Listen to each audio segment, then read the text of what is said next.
சவுக்கு சங்கர் நேர்மையானவர். நான் இந்த ஆர்ப்பாட்டத்துக்கு வந்ததுடைய முக்கியமான நோக்கம் தோழர் ஹசீனா அழைத்தது ஒன்று, இன்னொன்று பல பேரு சவுக்கு சங்கர் போன்ற சில்லறைகளை நேர்மையானவர்கள் என்று நம்பிக்கொண்டிருக்கிறீர்கள். இத பாக்குற ஆயிரக்கணக்கான மக்களோடு நான் கேள்வியை முன்வைக்கிறேன். ஆபாசமா எழுதினவர் தான் இந்த சவுக்கு சங்கர் என்கிற ஒரு புறம்போக்கு. நீ எல்லாம் உதயநிதி ஸ்டாலின் அவர்களுக்கு நேரா நின்னு ஜெயிக்கிற ஒரு ஆளா நான் கேட்கிறேன். யாரையா நீயா சீனை கிரியேட் பண்ணிக்கிற? நீ சவுக்கு சங்கர் போன்ற அரைவேக்காட்டு சில்லறைகளுக்கு இது புரியுமா நான் கேட்கிறேன். எவ்வளவு அசிங்கமான வேலை. சவுக்கு சங்கரை பார்த்து நான் கேட்கிறேன், இந்த நாட்டில உழைக்கிற பெண்கள் அத்தனை பேரையும் நீ கேவலப்படுத்தி இருக்க. அவன் வேலை என்ன? ஒரு யூடியூப் நடத்துறானா, அது யூடியூபை நடத்திட்டு அவன் பாட்டு அவன் வேலையை பார்த்துட்டு பாக்கெட்டை ரொப்பிக்கிட்டானா போயிட்டே இருக்கணும். அதை விட்டுட்டு பெண்கள் என்றால் போக பொருளா? ரோட்ல வந்தா போராட சொல்றோம், நீங்க போய் கம்ப்ளைண்ட் கொடுங்க, மாவட்ட வாரியாக கம்ப்ளைண்ட் கொடுங்க. 4 போலீஸ் பெண்கள் 4 இன்ஸ்பெக்டர் சேர்ந்து உங்களால கம்ப்ளைண்ட் கொடுக்க முடியாது. அவன் வெளியே வரக்கூடாது. அந்த மாதிரியான கம்ப்ளைண்ட் நீங்க கொடுக்கணும். அதே மீறி அவன் வெளியே வந்தால் அரசியல் கட்சிகள் அத்தனையும் இறங்கி போராடும். மனிதனுக்கு அழகு என்று சொன்ன தந்தை பெரியாரையும் ஆண்மை ஒழிய வேண்டும் நான் சொல்லல, பெரியார் சொன்னார். ஏன் சொன்னாரு? இந்த ஆம்பளத்தனம்ன்ற ஒண்ணுதான் அடுத்த வீட்டு பெட்ரூமை எட்டி பார்க்க சொல்லிக்கிட்டே இருக்குமா. இப்ப சவுக்கு சங்கர் அதைத்தான் செஞ்சிருக்கிறார். பெரியார் அன்னைக்கே சொல்லிட்டாங்க, ஏராளமான சில்லறைகள் வருவார்கள், அவர்களெல்லாம் செதுக்கி ஓரங்கட்டணும்னா ஆண்மை ஒழிய வேண்டும் என்றார். டாக்டர் அம்பேத்கர் என்ன சொன்னாரு? ஒடுக்கப்பட்டோர் விடுதலை சாத்தியப்பட வேண்டும் என்றால் பெண்களுக்கு விடுதலை வேண்டும், தொழிலாளர் விடுதலை சாத்தியப்பட வேண்டும் என்றால் பெண்களுக்கு விடுதலை வேண்டும் என்று லெனின் சொன்னார். ஆக பெண் விடுதலை தான் இந்த சமூகத்தின் விடுதலை என்பதுல ரொம்ப தெளிவா இருக்கிறாங்க. அதுல தமிழ்நாட்டுல 2 அக்கா இருக்கிறாங்க. அவங்க தமிழ்நாட்டு பெண்களுக்குன்னா அப்படியே கொதிப்பாங்க. ஒண்ணு நம்ம அக்கா வானதி சீனிவாசன், இன்னொன்னு குஷ்பு. எங்க இருக்காங்கன்னே தெரியல. இந்த பிரிஜுவல் ரேவண்ணான்னு ஒருத்தர் சிக்கினாரு காங்கிரஸ் கிட்ட. எங்க இங்க பக்கத்துல கர்நாடக மாநிலத்துல 300 பெண்களை பாலியல் வல்லுறவு செஞ்சு 3000 வீடியோ எடுத்து அசிங்கப்பட்டு நிக்கிறாப்ல. அங்க ஒரு பிஜேபி கூட்டணியில இருக்கிற ஒரு கட்சிக்காரன். நம்ம அக்கா வானதி வாயத்திறப்பாங்கன்னு பார்த்தா ஆள் அட்ரஸே இல்ல. வானதியை காணவில்லை கொட்டடத்துல போடுற மாதிரி ஆளு எஸ்கேப். குஷ்பு அக்கா அதுவும் இல்ல. இன்னைக்கு காலையில அக்கா வந்திருக்கிறாங்க. யாரு? வானதி அக்கா வந்து சொல்றாங்க, தமிழ்நாட்டுல கருத்துரிமை பாதிக்கப்பட்டுருச்சு, கருத்துரிமை கெட்டு போச்சு, கருத்து சுதந்திரமே இல்லை. யாரு? வானதி அக்கா. கருத்து சுதந்திரம் பற்றி காவிகள் பேசலாமா? கருத்து சுதந்திரத்தை பற்றி காவிகள் பேசுவதற்கு என்ன தகுதி இருக்கு? நான் கேக்குறேங்க. இந்த நாட்டில் போராடுகிற அத்தனை பேரையும் பிடிச்சு உள்ள தள்ளிச்சு பிஜேபி. அங்க கருத்து சுதந்திரம் இல்லையா? பத்திரிகையாளர்களை ஒடுக்கி 3 வருஷமா ஜெயில போட்டு வச்சிருக்கேன். அதுக்கு பேர் என்ன? அதுலயும் வானதியை காட்ட நான் ஒரு ரொம்ப ரகசியமா ஒரு கேள்வி கேட்கணும். இந்த பக்கத்துல தானே உங்களுக்கு திருவள்ளூர் டிஸ்ட்ரிக்ட், அதுல ஒரு எம்பியா ஒருத்தர நிப்பாட்டினார். அந்த ஆளு பேரு செல்வ கணபதின்னு ஒரு அண்ணன் சொன்னா நம்மள ஒரு மாதிரி பார்ப்பாங்களோ. சரி, செல்வ கணபதின்னு ஒரு ஆளு. அந்த ஆள் என்ன பண்றாருன்னா எம்பியா கேண்டிடேட்டா நிப்பாட்டி இருக்கிறாங்க. சரி, பயங்கரமான எம்பினா சசிகலா புஷ்பான்னு ஒரு அக்கா மேடையில நின்று போராட்டம் பண்ணிட்டு இருக்கு. சேலையை பிடிச்சி பின்னாடி இழுத்துக்கிட்டு இருக்காரு. இவருக்கு தான் சீட்டு குவாலிபிகேஷனு. பிஜேபியில கைய பிடிச்சு இழுக்க தெரியுமா, தாலை அறுக்க தெரியுமா, பேங்க கொள்ளடிக்க தெரியுமா, பூட்டை உடைக்க தெரியுமா? சில கட்சிகள்ல சில பேர் அப்படி இருப்பாங்க. எனக்கு தெரிஞ்சு இந்தியாவில மொத்த பேரை சலிச்சு சல்லடையா இருந்து இது பூரா வீட்டுக்கும் நாட்டுக்கும் கேடுன்னு சொல்ற அத்தனை சில்லறைகளையும் மொத்தமா திரட்டி ஒரு கட்சி வச்சிருக்குன்னா அது RSS, பிஜேபி, சங்க பரிவார் கும்பல். அக்கா வந்து கருத்து சுதந்திரத்தை பத்தி பேசுறாங்க. எங்களுக்கு கருத்து தெரியாது பாருங்க. நான் கேக்குறேன், கருத்துனா என்னங்க? கருத்து சுதந்திரம்னா என்ன? ஒரு தவற தட்டி கேளுங்க. ஒரு அரசு தவறு செஞ்சா தட்டி கேளுங்க. நாங்க தட்டி கேட்கிறோம்ல. கோ பேக் மோடின்னு ஏன் சொல்றோம்? எங்களுக்கு கண்ட மாதிரி திட்ட தெரியாதா? நாகரிகமா ஒரு நாட்டினுடைய பிரைம் மினிஸ்டர் எங்க ஊருக்குள்ள விடாம எப்படி அடிச்சு துரத்தணும்னு எங்களுக்கு தெரியும். நாங்க கருத்துரிமையா போராடுறோம். யாராவது தவறு செஞ்சா தட்டி கேட்கிறோம். சட்ட ரீதியா நமக்கு கிடைச்சிருக்கிற மிகப்பெரிய ஒரு உரிமை இந்த களத்துல வந்து நின்று போராடுவது இல்லையா? இதெல்லாம் தான் கருத்துரிமை. இதுக்காக பேசினா அதுக்கு பேரு கருத்துரிமை. நேர்மையாக மக்களுக்காக பேசினா அதுக்கு பேரு கருத்துரிமை. நீ வீட்டுல திண்ணையில உட்காந்துக்கிட்டு பொரணி பேசிக்கிட்டு இருக்க, உன் பொரணிக்கு கருத்துரிமைன்னு வேற பேர் வைக்க சொன்னீங்கன்னா அதுக்கு வேணா நம்ம அக்கா தமிழிசை அக்கா, நம்ம அக்கா வானதி அக்காவுக்கு அது கருத்துரிமையா இருக்கும். ஆனால் நமக்கு அதை போல ஒரு கேடுகட்டத்தனம் உலகத்துல இல்லை என்று சொல்லணும். வெளியே வந்து போராடணும், அவங்களுக்கு எதிராக நிக்கணும். அதுல எம்பி எலெக்ஷனுக்கு அப்புறம் ரெஸ்ட் எடுத்துட்டு இருந்தாராம் எடப்பாடியார். அவர் வந்து அறிக்கை வெளியிடுறாரு. என்னையா அறிக்கைன்னு பார்த்தா, எப்படி நீங்கள் சவுக்கு சங்கரை கைது செய்யலாம்? யோ, நீங்கெல்லாம் தூங்கிட்டீங்களா? இல்ல ஏரியாக்குள்ளே இல்லையா? அதனால போற வர பொம்பளை பிள்ளைகளை பூரா அசிங்கப்படுத்திட்டு இருக்கிறாரு. அதனால பிடிச்சு உட்கார வச்சுட்டு நீங்க அவருக்கு சுதந்திர அவர் உரிமைக்காக போராடுறீங்களோ? நான் கேட்கிறேன், ஆராசா அவர்கள் ஒரு வார்த்தையை சொல்லிட்டாரு சட்டமன்ற பரப்புரையில. அவர் ஒரு வார்த்தை சொன்னாரு, எங்க அம்மாவை இழிவுபடுத்திட்டாரு.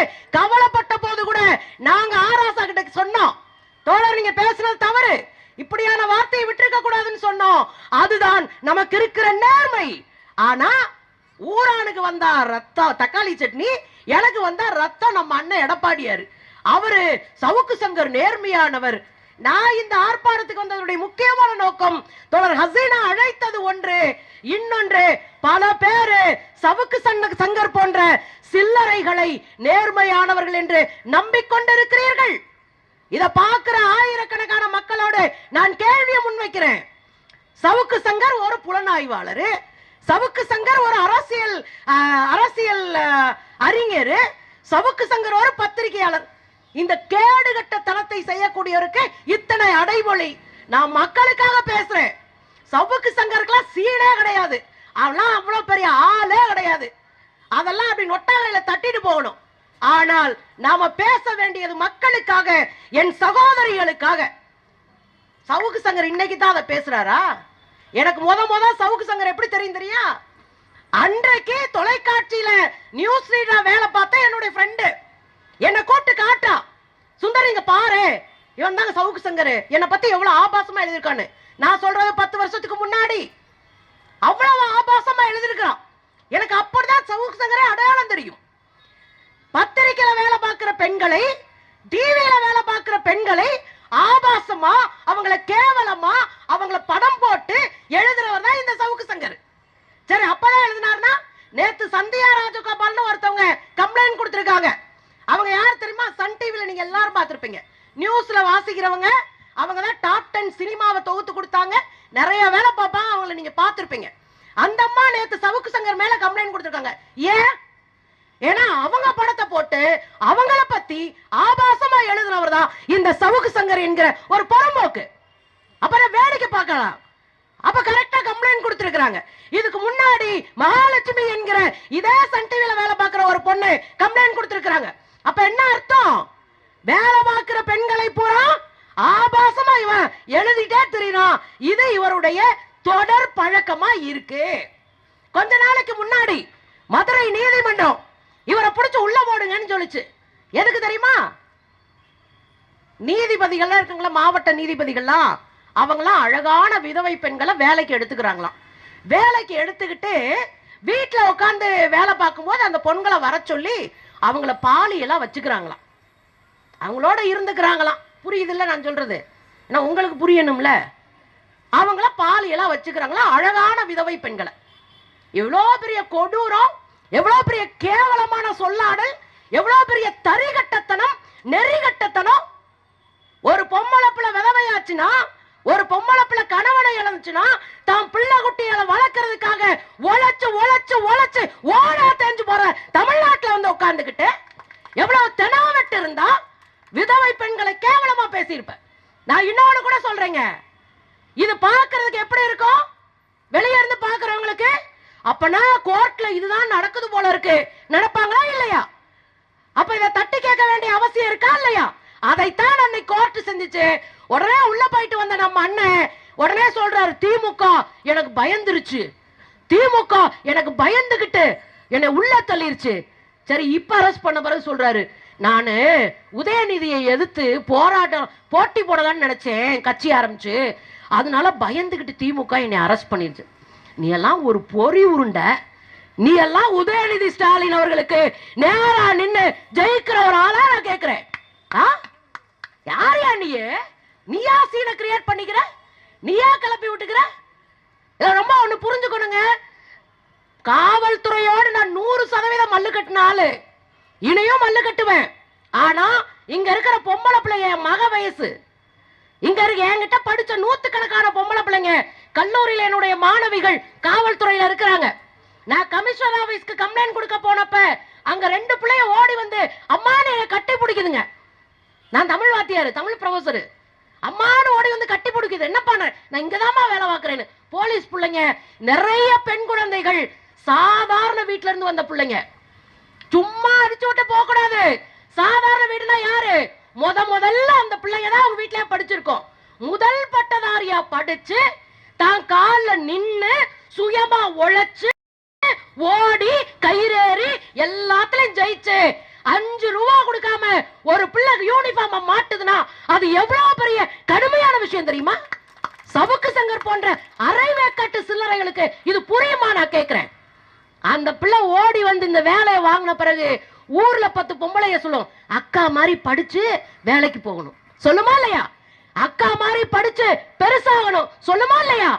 அப்படி கெத்தா நம்ம பிள்ளைய போகும்போது இந்த சவுக்கு சங்கர் என்ன சொல்றாப்ல, போலீஸ், எஸ்ஐஏ, இன்ஸ்பெக்டர் மாக்கள், இந்த பொம்பளை பிள்ளைங்க எல்லாம் யாரோ உயரதிகாரியுடைய பேரை பச்சை குத்திட்டு அழுகுகள், லவ் பண்ணிட்டு அழுகுதுலாம். அதுவும் திருநங்கை ஒரு பிள்ளை மார்பிள பச்சை குத்திட்டு போகுதாம். எவ்வளவு கேடு கட்டத்தனம், எவ்வளவு அசிங்கமான வேலை. சவுக்கு சங்கரை பார்த்து நான் கேட்கிறேன், இந்த நாட்டில உழைக்கிற பெண்கள் அத்தனை பேரையும் நீ கேவலப்படுத்தி இருக்க. இப்ப வேலைக்கு போற பொம்பளை பிள்ளைங்க எல்லாம் ஒழுக்கம் கெட்டவனு யார் சொன்னா? நம்ம பல்லு விளக்காத சாமியாரு சங்கராச்சாரி சொன்னாரு. வேலைக்கு போகிற பெண்கள் எல்லாம் ஒழுக்கம் கெட்டவர்கள். அப்படியாக்கா? அப்படியா நான் கேட்கிறேன். காலையில எந்திரிச்சு கூட தூக்கிட்டு போற பெண்ணா இருக்கட்டும், காலையில எந்திரிச்சு அவசர அவசரமா டிபன் பாக்ஸ்ல சோத்த போட்டுக்கிட்டு ட்ரெயினை பிடிச்சு ஓடுற பெண்ணா இருக்கட்டும், நம்ம அரசு கொடுத்திருக்கிற கட்டணம் இல்லா பேருந்துல ஏறி பொண்ணா இருக்கட்டும், நாக்காத தூரம் ஓடி போய் 5 ரூபா 10 ரூபா சேர்த்துட்டு வரலையா நம்ம? ஆனா இந்த சவுக்கு சங்கர் புரோக்கருக்கு உட்கார்ந்தத்துல ஊரை ஏமாத்தி காசு சம்பாரிச்ச ஒரு ஆளுக்கு இந்த நாட்டில் உழைக்கிற பெண்களினுடைய மரியாதை தெரியல. அதனால இந்த பொம்பளை பிள்ளைகளை கேலி பண்றாரு. இந்த பொம்பளை பூரா ஒரு மாதிரிதான், ஆம்பளை கிட்ட அட்ஜஸ்ட் பண்ணி மேல போய் இந்த பிள்ளைங்க சம்பாதிக்காதுன்னு சொன்னா நாளைக்கு நம்ம பைய தூக்கிட்டு வெளியே வரும்போது இந்த ஊரு நம்மளை எப்படி பார்க்கும்? அப்ப சவுக்கு சங்கர் வேணுமென்று உழைக்கிற பெண்களுக்கு எதிராக கேவலமான ஒரு பார்வை இந்த சமூகத்துல கட்டமைக்க பார்க்கிறான்னு அர்த்தம்.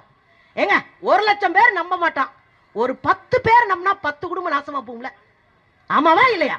10 குடும்பம் நாசமா போயிரும். அந்த 10 குடும்பத்து பெண்களும் வேலைக்கு போக முடியாது, அடுத்து படிக்க வைக்க மாட்டான், திரும்ப கூண்டுக்குள்ள போட்டுருவான். இதைத்தான் நாம் பேசுகிறோம். இந்த 10 குடும்ப பெண்களையாவது பாதுகாக்க வேண்டிய பெரும் பொறுப்பு நமக்கு இருக்கு அப்படின்னு. இதே ஆளுதான் இந்த போலீஸ் பொம்பளை போலீஸ் எல்லாம் இருக்கிறாங்கல்ல பெண்கள். ஒரே ஒரு விஷயத்த சொல்றேங்க, நான் லட்சம் போலீஸ் கூட சண்டை போட்டிருக்கேன். ஆனா ஒரு கவலை எனக்கு எப்பவுமே இருக்கும், ஒரு அம்மாவா போட்டுறேன்.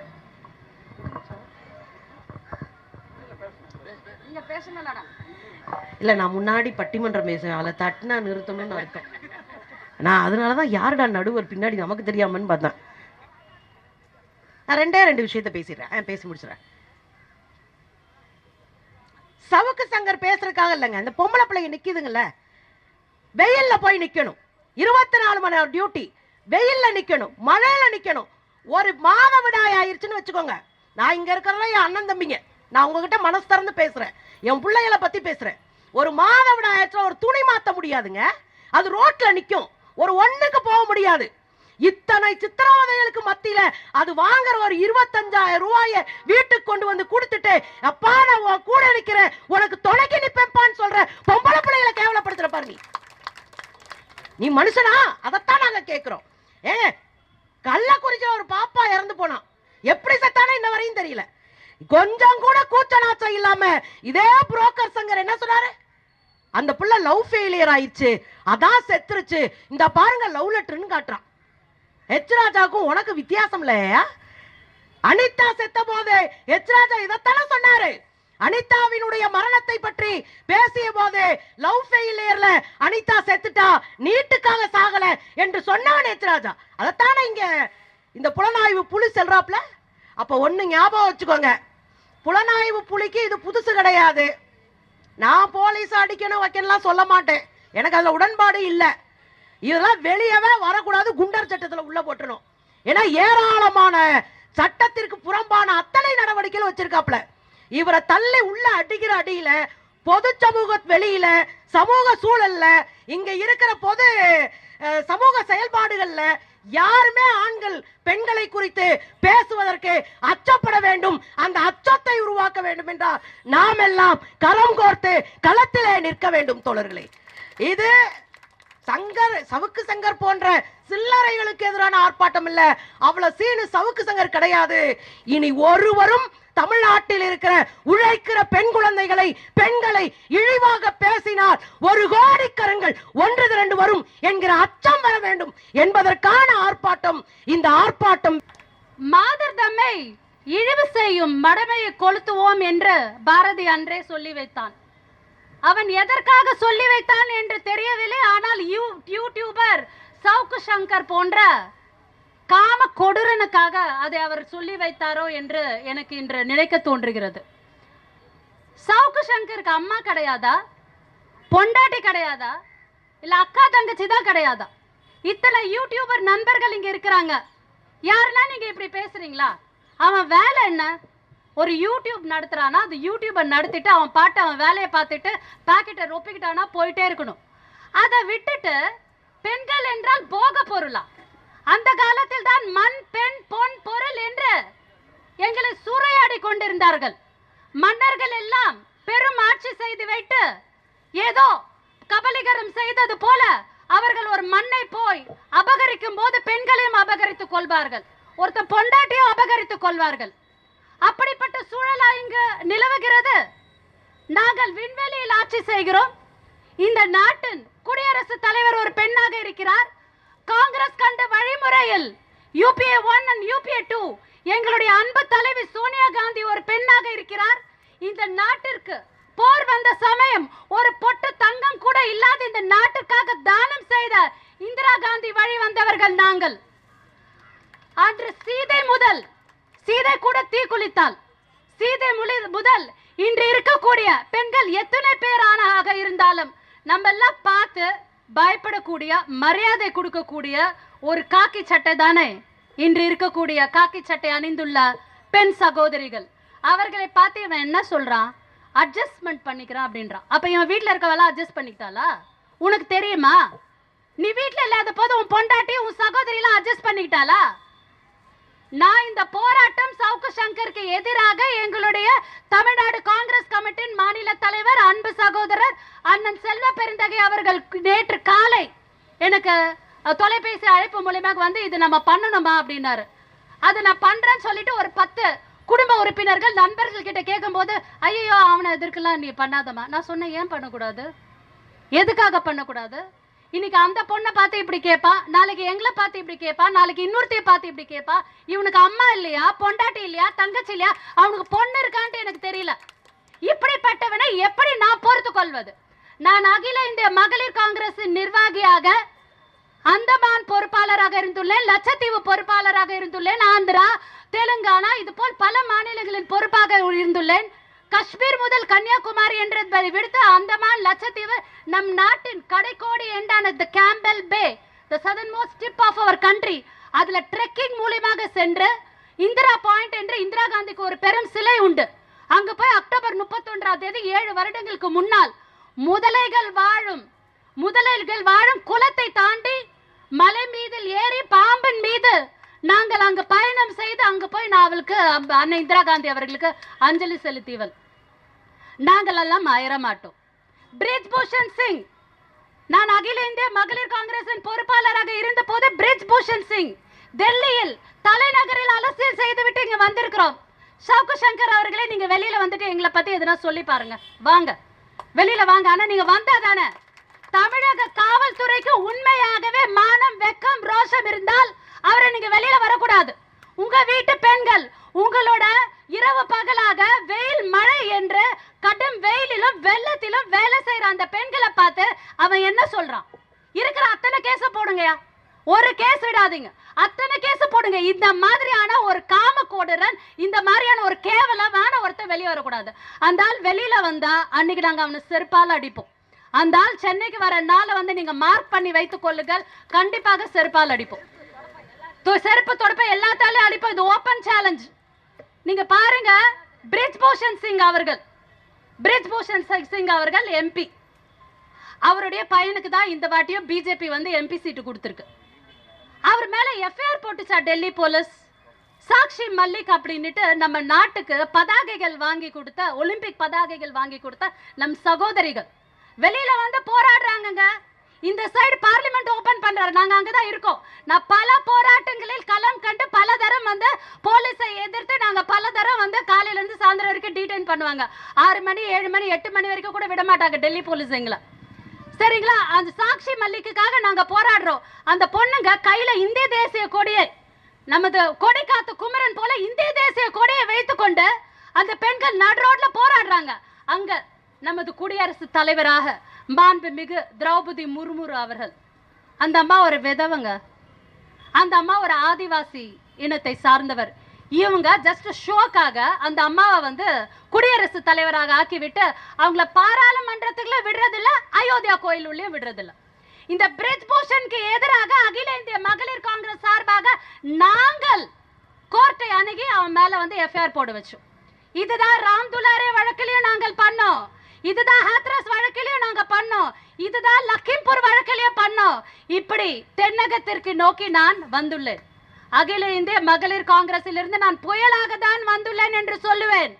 மீண்டும் மீண்டும் மீண்டும் மீண்டும் சவுக்கு சங்கர் இது போலவே பெண்களை கேவலமாக பேசிக் கொண்டிருந்தீர்கள். தொடர்ந்து எதிர்ப்போம், தொடர்ந்து பெட்டிஷன்ஸ் போடுவோம், தொடர்ந்து கேஸ் போடுவோம். எங்களுக்கு ஒண்ணு கேஸ் புதுசு இல்ல, எங்களுக்கு ஒண்ணு போலீஸ் புதுசு இல்ல, எங்களுக்கு ஒண்ணு உன்ன மாதிரி காமக்கோடுரன் புதுசு இல்ல. என்னைக்கெல்லாம் ஒரு பொம்பளை துணிஞ்சு அரசியல்ல வராலோ, என்னைக்கெல்லாம் ஒரு பொம்பளை வீட்டை விட்டு குடும்ப சூழ்நிலையை கருதி வேலை செய்ய போகிறாளோ, என்னைக்கெல்லாம் நாங்க வந்து ஒரு பாதுகாப்பு, எங்க குடும்பத்தை பாதுகாக்கிறதுக்காக நாங்க எங்க குழந்தைங்களை விட்டுட்டு, கணவரை விட்டுட்டு, நல்லா 2 பசங்க, ஒரு பையன் ஃபாரின்ல படிச்சுட்டு இருக்கா, இன்னொரு பையன் வேலை செஞ்சுட்டு இருக்கா, பிசினஸ் பண்ணிட்டு இருக்கும் போது இவங்களை எல்லாரையும் விட்டுட்டு 40 நாள் குழந்தையா இருக்கும் போது கூட விட்டுட்டு நாங்க வந்து களப்பணிக்கு வருகிறோம். அப்போ ஒரு பெண்ணின் கஷ்டம் என்ன என்று எங்களுக்கு தெரியுது. நீ யூடியூப் நடத்துறியா, நடத்து. பிஜேபி கிட்ட காசு வாங்குறியா, வாங்கிக்கோ. ஆர்எஸ்எஸ் கிட்ட காசு வாங்குறியா, வாங்கிக்கோ. நீ என்னவெல்லாம் எங்களை கூட்டணி கட்சி, எங்க கட்சியை பேசுறியோ, எங்க கூட்டணி கட்சியை பேசுறியோ, எங்க முதல்வரை பத்தி நீ கேவலமா பேசுற. தமிழகத்துல இருந்துகிட்டு, தமிழகம் மாதிரி ஒரு அருமையான தமிழ்நாடு எங்கேயுமே கிடையாது. ஏனென்றால் நம்ம கிட்ட அந்த அளவுக்கு பாதுகாப்பு இருக்கு. யூபியில போய் நீங்க நடந்து பாருங்க, யூபியில ராத்திரியில எல்லாம் நீங்க அப்படியே நடந்து போயிட முடியாது. ஃபுல்லா அங்க வந்து குடிக்காரனுங்க, அவர்களை வந்து போதை மயக்கத்திலே வைத்திருப்பார்கள். ஆர்எஸ்எஸ் வந்து ஒருத்தர் வீட்டை அப்ரோச் பண்ணிடும். டீ கடையில போயிட்டு ஆர்எஸ்எஸ் ஒரு வீட்டுல இருக்கக்கூடிய பையனுங்களையும் 8th standard 9th standard 10th standard படிக்கிற பசங்களை பையனுங்களை கேப்சர் பண்ணிடும். அவனுங்களுக்கு ஃபர்ஸ்ட்ல இருந்தே சொல்லுவாங்க, பொம்பளைனா படிக்க கூடாது, அவளுக்கு சீக்கிரமா கல்யாணம் பண்ணி கொடுத்துடணும், அவ இப்படிதான், அவ சமைக்கதான் லாய்க்கு அப்படின்ட்டு முதல்ல இருந்தே நீங்க ஆர்எஸ்எஸ் சித்தாந்தத்தை தூண்டி அங்க வளர்க்குறீங்க. இங்க அப்படி வளர்க்குறோமா நம்ம பெண்களை? சொல்லுங்க. தமிழ்நாட்டில் அப்படிப்பட்ட சூழ்நிலை இருக்கா? அங்க கத்திரிக்காவை சுட்டு பிசைஞ்சு உப்பை போட்டு சப்பாத்தி தொட்டு தின்றீங்க. நாங்க இங்க நல்ல கறி சோறு, மீன் சோறு எல்லாமே சாப்பிடுறோம். நாங்க நல்லா இங்க காய்கறிகளும் வளமான நாடாக தான் எங்கள் நாடு இருந்து கொண்டிருக்கிறது. இப்படிப்பட்ட தமிழகத்தில் புல்லுருவி போன்று பாஜக ஊடுருவி உள்ளது. தமிழ்நாட்டில் வானதி ஸ்ரீனிவாசன் ஒருத்தவங்க இருக்காங்க. நான் வந்து தமிழக மகளிர் காங்கிரஸ் தலைவி தான். உங்களோட இப்போ நான் ஒரு 10 நாளைக்கு முன்னாடி பொறுப்பேற்ற போது, நான் பொறுப்பேற்ற அடுத்த 15வது நிமிடம் மவுண்ட் ரோட்ல தரையில இறங்கி போராடுற. அங்கிருந்து இன்ஸ்பெக்டர் சார் ஓடி வர்றாரு. என்னங்க மேடம் திடீர்னு எங்களுக்கு தெரியவே இல்லையா அப்படின்னு சொல்லி ஓடி வர்றாரு. பொறுப்பேற்ற அடுத்த 15வது நிமிடம் வந்து நான் போராடியவர். ஆனா இந்த வானதி ஸ்ரீனிவாசன் அகில இந்திய பாரதிய ஜனதா பார்ட்டியின், அதாவது பிஜேபியின் அகில இந்திய மகளிர் தலைவியாக இருக்கிறார். Not a state president, she is a national president. அந்த அம்மா சொல்லுது, நேத்து பிரஸ் மீட்டிங்ல நான் பார்த்தேன், சவுக்கு சங்கருக்கு மேல உங்களுக்கு என்னங்க அவ்வளவு காண்டு அப்படின்னுது. சவுக்கு சங்கர் மேல உங்களுக்கு என்ன அவ்வளவு வெறுப்புங்குது? இதுல கட்சி சம்பந்தப்பட்டிருக்காங்க, நாங்க கட்சிக்காக வந்து போராடிட்டு இருக்கோமா? எனக்கு உண்மையாவே லிட்டரலி ஷாக்கிங்க. நான் பதவி ஏற்றதுக்கு அப்புறமா இது வந்து எனக்கு ஒரு லிட்டரலி ஷாக்கிங் நியூஸ்.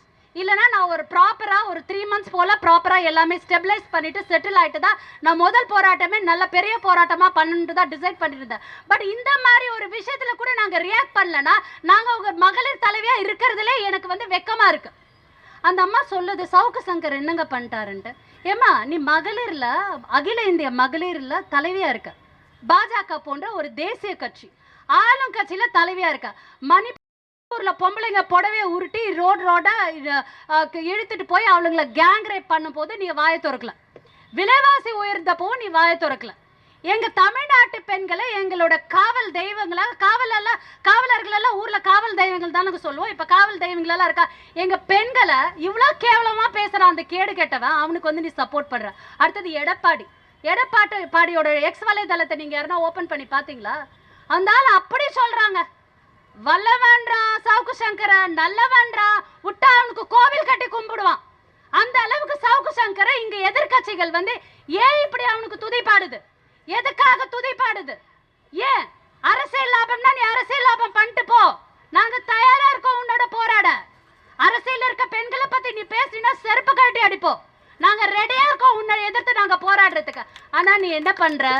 பாவம், ஒரு 25,000 சம்பளத்துக்கு 30,000 சம்பளத்துக்கு வீடை விட்டு நடு ரோட்ல இன்னைக்கு நம்ம எல்லாம் இங்க நின்று இருக்கோம். இன்னைக்கு எத்தனை பெண் காவலாளிகள் அவங்க கால் கடுக்க நின்றுட்டு இருக்காங்க. நீங்களாம் மெதுவா வரீங்க, 4 மணிக்கு போராட்டம் சொன்னாங்க, நான் 2 மணில இருந்து இங்க தான் இருக்கேன். நீங்களாம் மெதுவா வரீங்க, அது வரைக்கும் அவங்க இருந்துட்டு இருக்காங்க. இன்ஸ்பெக்டர் எனக்கு கால் பண்ணி சொல்றாரு, மேடம் ஒரு 6 மணிக்கு முடிச்சிருங்க மேடம், அடுத்த பந்தோபஸ்துக்கு போகணும் அவங்க அப்படின்னு சொல்றாரு.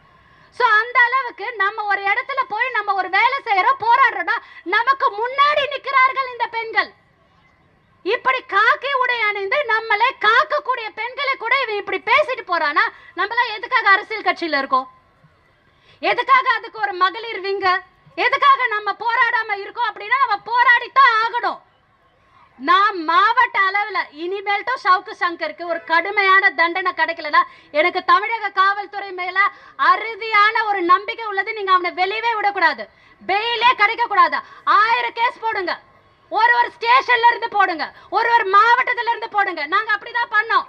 பிரஜ்வல் ரேவண்ணா இஷ்யூல இப்போ ஆல் இந்தியா மಹಿಳಾ காங்கிரஸ் மூலமா NCWக்கு நாங்க வந்து அப்பீல் பண்ணிருக்கோம். இந்தியா முழுக்க நேற்றைய முன்தினமும் நான் பர்சனலா திருச்சி அண்ட் புதுக்கோட்டை மாவட்ட ஆட்சியரை சந்திச்சு கம்ப்ளைண்ட் கொடுத்திருக்கேன். மாவட்ட ரீதியாக பிரஜ்வல் ரேவண்ணா மேல நாங்க கம்ப்ளைண்ட் கொடுத்திருக்கோம். ஒரு கம்ப்ளைண்ட் அவன் வெளியில வர மாதிரி இருந்தா இன்னொரு கம்ப்ளைண்ட் அவன் வெளியே உள்ள போனோம். முசிறியில ஒரு பெண் யாஸ்மின் அப்படிங்கிற ஒரு பெண் காவலாளி நேத்து போய் கம்ப்ளைண்ட் கொடுத்திருக்காங்க. ஏன் சென்னையில இருந்து கொடுக்க மாட்டேன்றீங்க? கொடுக்கணும் இல்லையா? பார்த்துட்டே இருப்போமா? நாமெல்லாம் காவல் காக்கிறவர்கள். நம்மளே வந்து if we are not taking the support of constitution and law, அப்புறம் மக்களுக்கு எப்படி லா மேல நம்பிக்கை வரும்?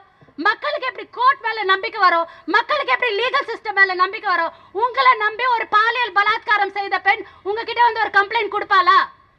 உங்களுக்கு எடுக்கப்பட்டிருக்க அநீதிக்கு எதிராக நீங்க யாரும் ஏன் போராட மாட்டேன்றீங்க? ரோட்ல வந்தா போராட சொல்றோம், நீங்க போய் கம்ப்ளைண்ட் கொடுங்க. மாவட்ட வாரியாக கம்ப்ளைண்ட் கொடுங்க. 4 போலீஸ் பெண்கள் 4 இன்ஸ்பெக்டர் சேர்ந்து உங்களால கம்ப்ளைண்ட் கொடுக்க முடியாது. அவன் வெளியே வரக்கூடாது. அந்த மாதிரியான கம்ப்ளைண்ட் நீங்க கொடுக்கணும். அதே மீறி அவன் வெளியே வந்தால் அரசியல் கட்சிகள் அத்தனையும் இறங்கி போராடும். பாஜக மாதிரி கட்சியெல்லாம் போராடுதுங்க. மற்றவங்களை பத்தி எனக்கு தெரியாதுங்க, நான் போராடுவேன். பாஜக மாதிரி கட்சியோட தேசிய தலைவி இங்க உட்காந்துக்கிட்டு விலைவாசி உயர்வை பத்தியும் ஒன்னும் சொல்றது இல்லை. அந்தம்மா பிரஜ்வல் ரேவண்ணா இதுக்கு முன்பு எப்பவுமே இந்த மாதிரி மாஸ் கேங் ரேப் நடந்திருக்காங்க. எங்கன்னா கேள்விப்பட்டிருக்கீங்களா? the biggest sex scandal in the era, not only in our country, நம்மளோட கண்ட்ரில மட்டும் இல்ல. இவனுங்க என்ன சொல்றானுங்க? பேட்டி பச்சாவ் பேட்டி படாவ், சப்கா சாத் சப்கா விகாஸ், ஆதி ஆபாதி பூரா ஹக். ஆதி ஆபாதி பூரா ஹக் அப்படின்னா பாதி மக்கள் தொகையில் இருக்கக்கூடிய பெண்கள் உங்களுக்கு தான் அத்தனை உரிமையும் சொல்றாங்க பிஜேபி. ஆனா குடுக்குறானுங்களா? கிடையாது. 33% உமன் ரிசர்வேஷன்ல நம்மள சீட் பண்றாங்க. அதே மாதிரி தான் பிரஜ்வல் ரேவண்ணா 2906 செக்ஸ் வீடியோக்கள். இதுக்கு முன்னாடி ரேபிஸ்ட் நம்ம பார்த்திருக்கோம். இத மாதிரி பெண்ணை கற்பழித்து தன்னுடைய மகள் வயதில் இருக்கக்கூடிய பெண்ணை 65 வயது பாட்டி கையெடுத்து கும்பிடுறாங்க, என்ன ஒண்ணும் பண்ணாதையா அப்படின்ட்டு. அப்படி என்ன இவனுங்களுக்கு தொடப்ப கட்டைக்கு புடவை கட்டினா கூட பாப்பீங்களாடா? அப்படி என்ன உனக்கு அப்படி ஒரு கேவலமான புத்தி?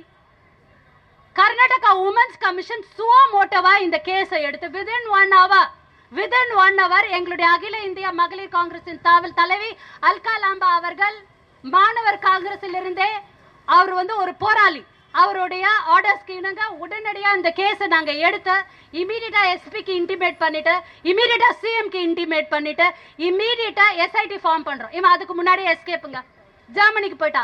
எப்படி போனா? டிப்ளமேட்டிக் பாஸ்போர்ட்ல எம்ஏயோட உதவியோட நீ போயிருக்க. இன்னைக்கு சென்ட்ரல் கவர்மெண்ட் நினைச்சா அவனை கொண்டு வர முடியுமானா முடியும், ஆனா பண்ண மாட்டாங்க.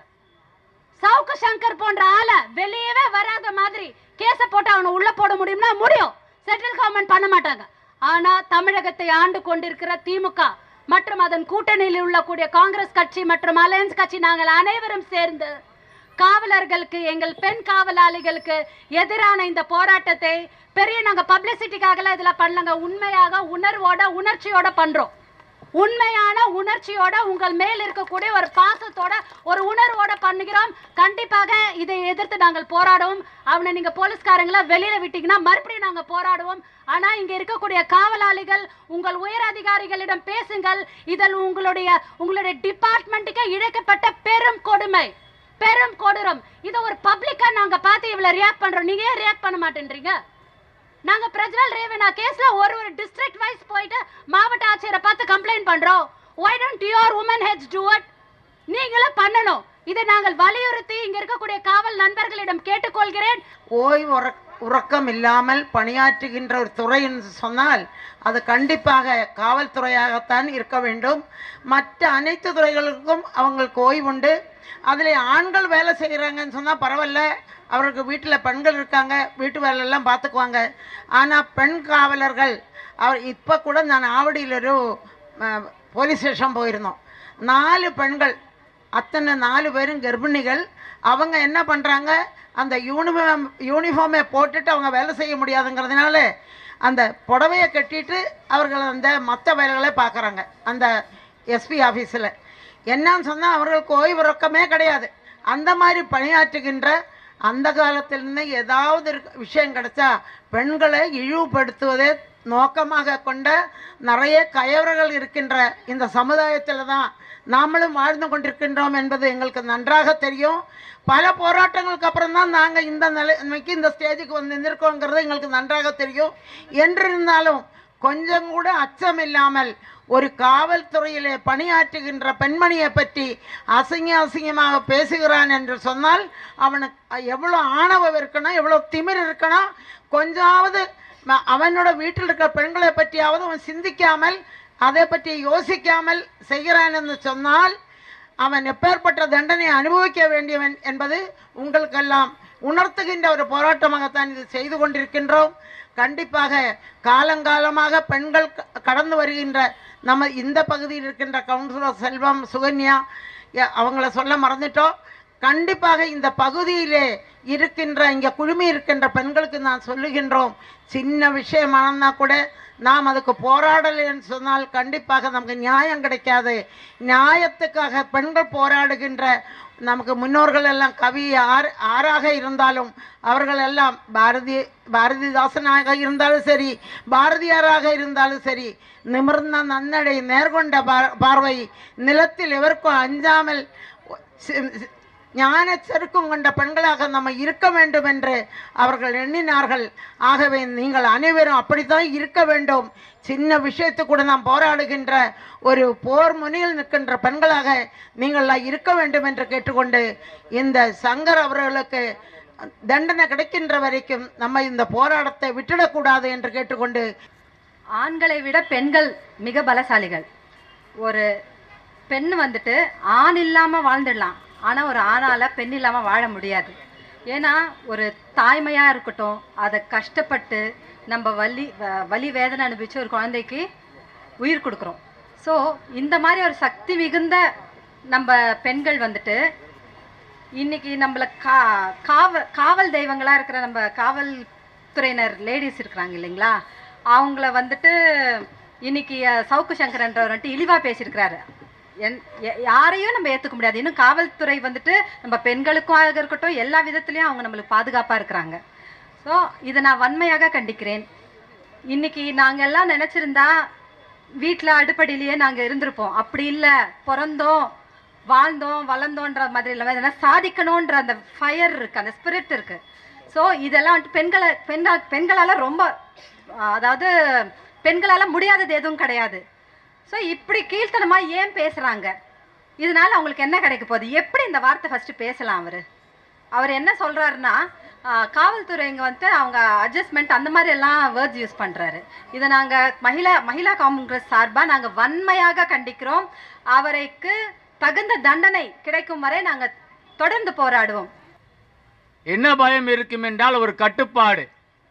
அந்த காக்கி சட்டையை அணிந்திருக்கின்ற அந்த அதிகாரி, அந்த காவல்துறை காவலர்களுக்கு ஒரு மரியாதை. ஆனால் அந்த காக்கி சட்டை இல்லாத நேரத்தில் அவர்கள் யார் என்று தெரியாது. அதே போலதான் அந்த காக்கி சட்டை அணிந்திருக்கின்ற எந்த ஒரு அதிகாரியாக இருந்தாலும் நாமெல்லாம் அவர்களை வணங்கி வாழ்த்துகின்றோம். காரணம் என்னவென்று சொன்னால், இத்தனை கோடி மக்கள் தொகையிலே அவர்கள் 50 லட்சம் பேர் தான் இந்த நாட்டை ஒரு பெரிய, அதாவது விபத்தில் இருந்தாலும் சரி, ஒரு நாட்டில் பெரிய பிரச்சனையில் இருந்தாலும் சரி, அதையெல்லாம் அடக்குகின்ற சக்தியில் உள்ளார்கள். அவர்களை பார்த்து இந்த சவுக்கு சங்கர் பேசுகின்றான். நான் கேட்கின்றேன், டேய் நீதான் புறம்போக்கு, நீதான் காவல்துறை அதிகாரிகளை பற்றி பேச உனக்கு என்ன அதிகாரம் இருக்கின்றது? இங்கே எங்கேயாவது போய் ஏதாவது புரோக்கர் வேலை பார்த்து நீ பணம் சம்பாதித்து கொண்டிருக்கின்றாய். ஒரு யூடியூப் சேனல் வைத்து கொண்டால் நீ எதையெல்லாம் பேசிவிடலாமா? எங்கள் தமிழக முதலமைச்சரையும் தமிழக முதலமைச்சர் குடும்பத்தையும் பற்றி என்னெல்லாம் பேசுகின்றாய்? உனக்கு வாய் இருந்தால் விட்டு விடுவார்களா? உன்னுடைய கையை ஒடித்தது காவல்துறையா ஒடித்தது கிடையாது. உன்னுடைய பயத்திலே உன்னை அழைத்து செல்லும் போது கீழே தவறி விழுந்து உன்னுடைய கை உடைந்து விட்டது. நீ என்ன சொல்லுகின்றார்? கோர்ட்டில் காவல்துறை அடித்து விட்டது சொல்லுகின்றாய். காவல்துறை அடிக்கும், அது எப்படி அடிக்கும் என்று உனக்கே தெரியாது. இப்பொழுது நீ புரிந்து கொண்டிருப்பாய் காவல்துறையை பற்றி. காவல்துறை என்பது மக்களுக்கு நன்மை செய்யக்கூடியது, மக்களை அரவணைக்கக்கூடிய துறை. ஆனால் எங்கே தீமை நடைபெறுகிறதோ அவர்கள் யார் என்று பார்க்க மாட்டார்கள். அவருடைய வேலையை தெளிவாக செய்து முடிப்பார்கள். அப்பேற்பட்ட காவல்துறையை, மகளிர் காவல்துறையை நீ கொச்சைப்படுத்தி பேசுகின்றாய். நான் என்ன கேட்கின்றேன், நீ என்ன பெரிய நியாயவாதியா? நீ பேசுகின்றதெல்லாம் நியாயமாக பேசுகின்றாயா? அங்கே பாரதிய ஜனதாவினுடைய தலைவரிடமும் அங்கே பாரதிய ஜனதாவுடைய துரோகிகளிடம் பணத்தை பெற்றுக்கொண்டு இந்த நாட்டை சீரழிப்பதற்காக நீ யூடியூப் சேனலை வைத்துக் கொண்டிருக்கின்றாய். நாங்கள் என்ன பார்த்து கொண்டு இருப்போமா? நானும் கூட நினைத்து கொண்டே இருந்தேன், எப்பண்டா மாட்டுவான். நீ உன்னுடைய வேலை, நீ அரசியல் விமர்சகர்களை விமர்சிக்கின்றாய். நீ அதோடு நிறுத்திக் கொள்ள வேண்டும். நீ அரசு அதிகாரிகளையும் காவல்துறையும் விமர்சிப்பதற்கு நீ யார்? நீ எப்படி வந்தாய்? உன்னுடைய வழி என்ன? நீ என்ன இத்தனை சேனலையும் வைத்துக் கொண்டு நீ வரும்போதே பணக்காரராய் வந்தியா? நீ நான் கேட்கிறேன், நீ நியாயமா சம்பாதிச்சிருக்கியா? நீ நாவடக்கம் வேண்டும், என்ன பேச வேண்டும், மக்களுக்கு என்ன நன்மை பெற வேண்டுமோ அதை மட்டுமே பேச வேண்டும். இதே போல நீ ஒரு தேவையில்லாம யூடியூப் சேனலை நடத்தி மக்கள் மத்தியிலே பெரிய ஆதரவை பெற்றுவிட முடியாது. நீ என்ன வேலை செய்கின்றாய்? ஒருத்தரை குறைத்து பேசுகின்றாய், ஒருத்தரை தூக்கி பேசுகின்றாய். உடனே உனக்கு 4 பேர் ஃபாலோவர் உனக்கு கைத்தட்டி போட்ட உடனே நீ பெரிய ஆள் ஆயிட முடியுமா? இப்பொழுது பதில் சொல்லு, காவல்துறைக்கு பதில் சொல்லு, நீ வேற யாருக்கும் பதில் சொல்ல வேண்டாம். அதே போல இன்னைக்கு எங்களுடைய இந்திய தேசிய காங்கிரஸ் தலைவர், ஒப்பற்ற தலைவர் ராகுல் காந்தி அவர்கள் இன்றைக்கு 50% மகளிருக்கு இடஒதுக்கீடு வேண்டும். எந்த ஒரு பிரச்சனை என்றாலும், எந்த ஒரு தேர்தலில் சீட்டு என்றாலும் 50 பேருக்கு தர வேண்டும் என்று சொல்கின்றார். நீர் அப்பேற்பட்ட எங்களுடைய இந்திய தேசிய காங்கிரசுடைய தலைவர்களுடைய பேச்சையெல்லாம் கொச்சைப்படுத்தி பேசுகின்றாய். இங்கே மகளிர் காவலர்களாக வந்திருக்கின்றார்களே, ஏன் நீ இந்த மாதிரி ஒரு அடாவடியா லூசு மாதிரி பேசுகின்றாயே? உனக்கு மனைவி இல்லையா? உனக்கு சகோதரி இல்லையா? நான் கேட்கின்றேன். நீ அதெல்லாம் உணர்வோடு நீ இருந்திருந்தால் இப்படி கொச்சையாக பேசியிருப்பாயா? இன்னும் சொல்றேன் நானு, உனக்கு தண்டனை என்பது இப்பொழுது நம்முடைய ஹசீனா சையது போன்றவர்கள் எல்லாம் தீவிரமாக இறங்கி அந்த தண்டனையை கூடுதலாக பெற்றுத்தர வேண்டும் என்று போராடி கொண்டிருக்கின்றார்கள். நீ வெளியே வந்தாலும் கூட இந்த மக்கள் உன்னை செருப்ப கலத்தி அடிப்பார்கள். அங்கே உன்னுடைய கோர்ட்டில் இருந்து உன்னை கூட்டு போகும்போது அங்கே கோர்ட்டில் இருந்த மகளிர் என்ன செய்தார்கள்? செருப்பை கழட்டி அடித்தார்கள். அதனால தான் உன் கை போச்சு, புரியுதா? அதனால நான் அடக்க வேண்டும். இப்படி ஒரு சரியான ஆர்ப்பாட்டத்தை இங்கே சிறப்பாக ஏற்படுத்தி கொண்டிருக்கின்ற அருமை சகோதரி ஹசீனா சையத் அவர்களையும் அவரோட தோளோடு தோடு என்று போராடி கொண்டிருக்கின்ற மாவட்ட தலைவிகளையும் பாராட்டி, காவல்துறையில் பணி செய்யும் பெண்களை பற்றி இதுபோல் தவறாக விமர்சனம் செய்திருக்கும் திரு சவுக்கு சங்கர் அவர்கள் மிகவும் பிற்போக்குவாதியாக எங்கள் நினைவில் மிகவும் அந்த மாதிரி ஒரு சிம்டம்ஸ் தான் அவரை பற்றி யோசிக்க முடியுது. அவர் இன்னைக்கு எல்லா இடத்துலையுமே ஆண்களும் பெண்களும் சகஜமாக வேலை செய்யக்கூடிய சூழ்நிலையில் இன்னைக்கு இருக்கும். அந்த மாதிரி ஒரு சந்தர்ப்பத்தில் பெண்கள் இந்த மாதிரி அட்ஜஸ்ட் பண்ணிட்டு போனோம் அப்படின்னு பேசுறது ரொம்ப ஒரு என்ன சொல்கிறது, முற்போக்குத்தனமான ஒரு சிந்தனையில் இன்றைக்கி சமூகம் போயிட்டு இருக்கும்போது இவங்கெல்லாம் ரொம்ப பிற்போக்குத்தனமாக போயிட்டுருக்காங்க. இந்த மாதிரி மக்களோட பேச்சை ரொம்ப அதிகமாக பரப்பாமல் இவங்களெல்லாம் பெரிய ஆளாக காட்டாமல் முடிஞ்ச வரைக்கும் இவங்களோட யூடியூபெல்லாம் பேன் பண்ணி நம்ம கவர்மெண்ட்டும் மற்ற அமைப்புகளும் இதுக்கான பொறுப்புகளை மேற்கொள்ளணும்னு இந்த மேடை மூலமாக நான் என்னோட வேண்டுதலை வைத்துக்கொள்கிறேன். பெண்களுக்கு ஏற்பட்டுள்ள இழுக்கை கண்டித்து சமூக மாற்றம் வேண்டும், பெண்கள் உரிமை பாதுகாக்கப்பட வேண்டும், மனிதர்கள் தகுதியாக மாற வேண்டும் என்பதற்காக ஆர்ப்பாட்டம் நடத்தியிருக்கின்ற தமிழக மகளிர் அணியினுடைய தலைவர் எனது அருமை சகோதரி வழக்கறிஞர் ஹசீனா சையத் அவர்களே, முன்னிலை வைக்கின்ற மாநிலம் முழுவதும் உள்ள மாவட்ட தலைவிகளாக பெண்ணின் கொடுமையை கண்டிப்பதற்காக இங்கே வருகை தந்து அமர்ந்திருக்கின்ற முன்னிலை வைக்கின்ற அருமை சகோதரிகள் உமா அவர்களே, தாரா அவர்களே, திலகவதி அவர்களே, கோமதி அவர்களே, சுமதி புத்தனேசன் MC அவர்களே, இந்த விழாவிற்கு தன்னுடைய சகோதரி, தன்னுடைய தாய், குடும்பத்தில் உள்ளவர்களை அவமானப்படுத்தினால் என்ன செய்வேன் என்ற உணர்வோடு, அதே உணர்வோடு எனது அருமை சகோதரிகளுக்கு பின்னால் நின்று இந்த விழாவை நடத்தி கொண்டிருக்கின்ற சிறப்பு அழைப்பாளர் தென் சென்னை கிழக்கு மாவட்ட தலைவர் அருமை சகோதரர் MS திரவியம் அவர்களே,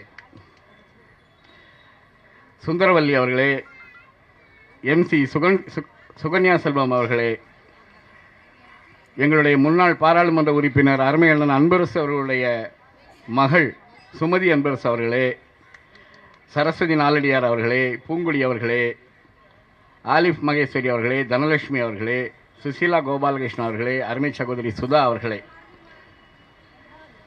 இந்த சகோதரிகளுக்கு நாங்களும் பலமாக இருப்போம் என்று அண்ணன் MS திரவியம் அவர்களோடு இணைந்து வந்திருக்கின்ற அருமை சகோதரிகள் மஞ்சுளா அவர்களே, செல்வி அவர்களே, சாரா அவர்களே, பாக்கியம் அவர்களே, வட்டார தலைவர் சீனிவாசன் அவர்களே,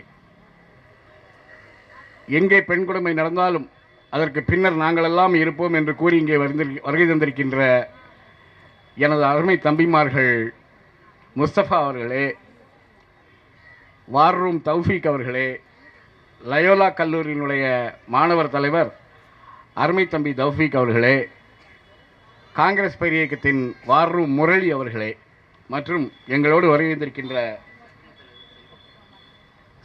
இந்த சர்க்கிள் தலைவர் செல்வம் அவர்களே, வருகை தந்திருக்கின்ற பெரியோர்களே, நண்பர்களே, அனைவருக்கும் எனது அன்பான மாலை வணக்கத்தை கூறி, இது பெண்களுக்கான மேடை என்பதைப் போல முழுமையாக ஆதிக்கம் செலுத்தி இந்த தேசத்திலே பெண் கொடுமை எங்கு நடந்தாலும் நாங்கள் இருக்கிறோம் என்பதை போன்ற விழா நடத்தி கொண்டிருக்கின்ற மேடையிலே மிகவும் வெட்கப்பட்டு இருக்க வேண்டிய சூழ்நிலையிலே எனது அருமை சகோதரர் திரவியம் எல்லாம் ஒரு தனியாக மாட்டிக்கிட்டாருன்னு நினைக்கிறேன். இன்னைக்கு இதை நான் ஏன் கூறுகின்றேன் என்றால், இந்த நாட்டுக்கு எத்தனை பாரதியார் வந்தாலும் எத்தனை அம்பேத்கர் வந்தாலும் அயோக்கியர்கள் திருந்த மாட்டார்கள் என்பதற்கு நம்ம சவுக்கு சங்கர் தான் உதாரணம். மிகப்பெரிய பேச்சாளர் அண்ணன் குமரி மகாதேவன்லாம் வந்து ஒரு ஓரத்தில் பெண்ணுரிமை போராளிகளை பார்த்து பெருமையோடு அமர்ந்திருக்கின்றார். இதுதான் காங்கிரஸ் பேரியக்கம். அருமை சகோதரர்களே, இந்த செயல் வந்து எவ்வளவு பெரிய கொடுமையான செயல். ஒரு பெண்ணுக்கு இழிவு ஏற்படுத்தக்கூடாது என்பதற்காக நாமெல்லாம் போராடி கொண்டிருக்கின்ற இந்த வேளையிலே காவல்துறையை சார்ந்த அதிகாரமிக்க ஒரு அமைப்பை சார்ந்த பெண்களை ஒருவர் பேசுகிறார் என்றால், பணம் கொடுத்தா நீங்கள் என்ன வேணாலும் பேசுவீங்கிறது எங்களுக்கெல்லாம் ரொம்ப நல்லா தெரியும். இன்னைக்கு வந்து 25 கேமராமேன் வந்திருக்காங்க. அதில் 15 பேர் டிவி சேனலில் உள்ளவங்க, 10 பேர் யூடியூபர்ஸ். இவங்கெல்லாம் இப்படி ராப்பகலாக உழைப்பாங்க, நல்ல விஷயங்களை பிடிப்பாங்க, புகைப்பிடிப்பாங்க, புகைப்படம் எடுத்து கொடுப்பாங்க, இவ்வளவு சிரமப்பட்டு லைஃப்பில் வாழ்வாங்க. ஆனால் சகோதரர் சவுக்கு சங்கர் மாதிரி உள்ளவங்கள்லாம் யாரோ பணக்காரன் எங்கேயோ இருந்து பணம் கொடுப்பான், ஊழல் பண்ணுவாங்க, அக்கிரமத்தோடு சேர்ந்து நிற்பாங்க. பிஜேபிகிட்ட பணம் வாங்கினாங்கன்னா அன்னைக்கு காங்கிரஸை பற்றி துவேஷமாக பேசுவாங்க. அடுத்தாக்கில் ஏடிஎம் கிட்ட பணம் வாங்கினாங்கன்னா லேசாக பிஜேபியவும் ஸ்ட்ராங்காக காங்கிரஸையும் எதிர்ப்பாங்க. இப்படி ஒரு வழக்கத்தை வச்சுக்கிட்டாங்க. நான் ஒரே ஒன்றை மட்டும் உங்கள் அனைவரின் சார்பாக, தமிழக பெண் குழந்தைகளின் சார்பாக ஒரே அறிக்கையை மட்டும் இந்த மேடையில் கொடுக்கணும்னு ஆசைப்படுறேன். எனது அருமை சகோதரர் திரவியம் வந்து அதை தொட்டுட்டு தொடாமல் போயிட்டார். என்னைக்கு இவருக்கு பெயில் கிடைக்கும், யாருக்கு, சவுக்கு சங்கருக்கு, முதல் முறையாக அவர் சென்னையிலே வருகிற போது மிகப்பெரிய ஆர்ப்பாட்டம் எனது சகோதரி அசினா சஜித் முன்னிலையிலே நடைபெறும். அதில் அவரை இந்த பெண்கள் அடிப்பார்கள் என்பதை உறுதியாக நான் சொல்லிக் கொள்கிறேன். சென்னையில் நீங்கள் காலே வைக்க முடியாது. அன்னைக்கு வந்து நம்முடைய காவல்துறை என்ன செய்யணும்னா, இந்தியாவுக்கு சுதந்திரம் கிடைச்ச நேரத்தில் வெள்ளைக்காரன் வந்து நம்மளாம் அடிச்சிருவோம்னு பயந்து நமக்கு சுதந்திரம் தரல. துப்பாக்கியில் சுட்டுருவோம் நம்ம சொல்லியிருந்தோம்னா அவன் இதை விட ஒரு பெரிய பேட்டன் டேங்கரை கொண்டு வந்து நம்மளெல்லாம் கொண்டிருப்பான். நம்ம பெரியவர் காந்தி, மகாத்மா காந்தி வந்து என்ன செய்ய போறாருன்னு அவனுக்கு கண்டுபிடிக்க முடியல. கூட்டமாக வந்து 100 பேரை வச்சு அடிப்பாருன்னு நினச்சாங்க. அவர் வந்து பட்டினியாக கிடந்தார். இந்த அகிம்சைக்கு அவனுக்கு மாற்று மருந்து தெரியாத காரணத்தால், எனக்கு இதில் ஒன்றும் தெரியலப்பா, அந்த நாட்டை நீயே வச்சுக்கொண்டு கொடுத்துட்டு போனான். அது மாதிரி காவல்துறையினருக்கு ஒரு இனிமையான அருமையான வேண்டுகோள் என்னன்னா, நீங்கள் வந்து சவுக்கு சங்கர் சென்னையிலே வருகிற போது, எங்களது பெண்கள் அவர்களை முற்றுகையிடுகிற போது நீங்கள் ஒத்துழையாமை இயக்கம் செய்ய வேண்டும். அடிக்கிற பெண்களை நீங்கள் தடுக்கக்கூடாது, பிடிக்கக்கூடாது. காரணம், இந்த போராட்டம் உங்களுக்கான போராட்டம். நீங்கள் செய்ய வேண்டிய கடமையை நாங்கள் செய்கிறோம். எங்களுக்கு நீங்கள் சப்போர்ட் பண்ணணும். முடிஞ்சால் உங்கள் பெண் போலீஸை வச்சு அடிக்க வைங்க. ஆனால் சட்டம் வந்து இன்னைக்கு நீங்கள்லாம் உண்மையை சொன்னீங்கன்னா நிறைய இடத்துல நீங்கள் மாட்டிக்குவீங்க. அதனால் நீங்கள் ஒரு பெண்ணாக வரல, இந்த நாட்டோட காவலர்களாக வந்து நிற்கிறதுனால நீங்கள் அடிக்க வேண்டாம். ஆனால் அடிக்கிற பெண்களை நீங்கள் தடுக்காமல் இருக்க வேண்டும். ஒத்துழையாமை இயக்கத்திலே நீங்கள் ஈடுபட வேண்டும் என்ற தாழ்மையான வேண்டுகோளை உங்கள் முன் நான் வைக்கின்றேன். அருமை பெரியோர்களே, பாரதி இறந்திருக்கலாம், வள்ளுவன் இறந்திருக்கலாம், ஆனால் அவன் வகுத்த புத்தகங்களும் திருக்குறளும் இன்றும் அழியவில்லை. அதை கோடான கோடி மக்கள் படித்துக் கொண்டு இருக்கின்றார்கள். அதன் அடிப்படையில் நான் கூறுகின்றேன், அக்கிரமம் செய்பவர்கள் வாழ்கின்ற போல ஒரு தோற்றம் இருக்கலாம், ஆனால் அவர்கள் வெற்றியடைய முடியாது. வன்முறையை கையில் எடுப்பவர்கள் உயர்ந்து நிற்பதை போன்ற ஒரு தாக்கத்தை ஏற்படுத்தலாம், ஆனால் அவர்கள் நிரந்தரமாக நிம்மதியாக இருக்க முடியாது. யார் நிம்மதியாக இருக்க முடியும், யார் உயர்ந்து நிற்க முடியும் என்று பார்த்தால், வன்முறையற்ற மனிதர்கள், தியாகச் செம்மல்கள், உண்மைக்காக போராடுகிறவர்கள், பெண்களின் உரிமைக்காக போராடுகிறவர்கள் மட்டுமே நிமிர்ந்து நிற்க முடியும், இந்த சமூகத்தை நிமிரச் செய்ய முடியும் என்ற உண்மையை உங்களிடத்திலே தெரியப்படுத்தி, எங்களது அருமை சகோதரிகளுக்கு பின்னர் தமிழக மாணவர் காங்கிரஸ், தமிழக இளைஞர் காங்கிரஸ், அருமை செல்வப்பெருந்தகை அவர்கள் தலைமையிலே இயங்கிக் கொண்டிருக்கின்ற தமிழக காங்கிரஸ், இப்படி மிகப்பெரிய பட்டாளமே நாங்கள் இருக்கின்றோம். சோர்வடைய மாட்டோம், சொன்னதை செய்வோம் என்பதை கூறி அதே எச்சரிக்கையை மீண்டும் வைக்கிறோம். அருமை சகோதரி ஹசீனா அவர்களே, நீங்கள் சுப்ரீம் கோர்ட்டில் வாதாடக்கூடிய ஒரு வழக்கறிஞர். இவரை வந்து நீங்கள் வந்து சுப்ரீம் கோர்ட் வரை கொண்டு போகணும். அடுத்த கேஸு உங்களுடைய பெண்கள் அவரை தாக்கியதற்காக நீங்கள் பெயில் போடுற கேஸாக இருக்கணும் வேண்டுகோளை வைத்து, உங்களுக்கு பின்னர் லட்சக்கணக்கிலே நாங்கள் எல்லோரும் இருக்கின்றோம்.